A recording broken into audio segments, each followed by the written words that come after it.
৭২-এর সংবিধানের কবর রচনা করে আওয়ামী লীগকে অপ্রাসঙ্গিক ঘোষণা করা হবে বলে জানিয়েছেন বৈষম্য বিরোধী ছাত্র আন্দোলনের আহ্বায়ক হাসনাত আব্দুল্লাহ ও জাতীয় নাগরিক কমিটির মুখ্য সংগঠক সার্জিস আলম। কেন্দ্রীয় শহীদ মিনারে ৩১ ডিসেম্বর জুলাই বিপ্লবের ঘোষণাপত্র প্রকাশ উপলক্ষে সংবাদ সম্মেলনে এসব কথা বলেন তারা। বিস্তারিত জানাচ্ছেন দীপু শিকদার। জুলাই বিপ্লবের ঘোষণাপত্রে কি থাকছে এই সংবাদ সম্মেলনে তারই বিস্তারিত তুলে ধরা হয়। ৩১ ডিসেম্বর ২০২৪ বেলা ৩ ঘটিকায় ছাত্র জনতার উপস্থিতিতে শহীদ মিনার থেকে যেখান থেকে আমাদের এক দফা ঘোষণা করা হয়েছে, ঠিক সেই জায়গা থেকে আমরা আমাদের প্রক্লেমেশন অফ জুলাই রেভলিউশন আমরা ঘোষণা করব।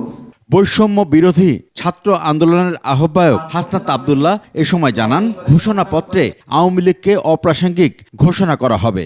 মুজিববাদী ৭২-এর সংবিধানের কবর রচিত হবে। আওয়ামী লীগ বাংলাদেশের প্রেক্ষাপটে একটি অপ্রাসঙ্গিক একটি রাজনৈতিক দল, যারা গণমানুষকে মানুষ হিসেবে স্বীকৃতি না দিয়ে নির্যাতন, নিপীড়ন, গুম এবং খুন এবং হত্যার যারা রাজনীতি করেছে, প্রক্লেমেশন অফ জুলাই রেভলিউশনে এই নাৎসিবাদী এই দলটিকে সেখান থেকে বাংলাদেশে অপ্রাসঙ্গিক ঘোষণা করা হবে। দেশের মানুষ যারা অভ্যুত্থানে সম্পৃক্ত ছিল তাদের আশা আকাঙ্ক্ষা কি ছিল সেগুলো লিপিবদ্ধ থাকা উচিত বলে এ সময় জানান জাতীয় নাগরিক কমিটির মুখ্য সংগঠক সার্জিস আলম।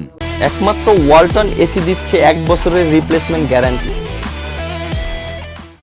বাংলাদেশের মানুষ যারা এই অভ্যুত্থানের সাথে সম্পৃক্ত ছিল, যারা ফ্যাসিস্ট বিরোধী আন্দোলনে প্রত্যক্ষ এবং পরোক্ষভাবে অংশগ্রহণ করেছিল, তাদের প্রত্যাশা কি, আশা আকাঙ্ক্ষা কি, সামগ্রিক বিষয়গুলো একটি ঘোষণাপত্রে লিখিতভাবে লিপিবদ্ধ থাকা প্রয়োজন।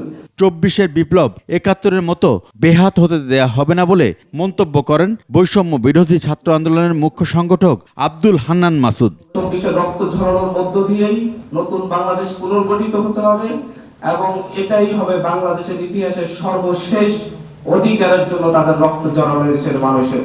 সংবাদ সম্মেলনে স্পষ্ট করা হয়, ৩১ ডিসেম্বর যে ঘোষণাপত্র পাঠ হবে তা শহীদ পরিবারের স্বপ্ন হিসেবে থাকবে, যা হবে আগামীর বাংলাদেশের ঘোষণাপত্র। শহীদদের রক্তের বিনিময়ে। দীপু শিকদার, ২১ টেলিভিশন, ঢাকা।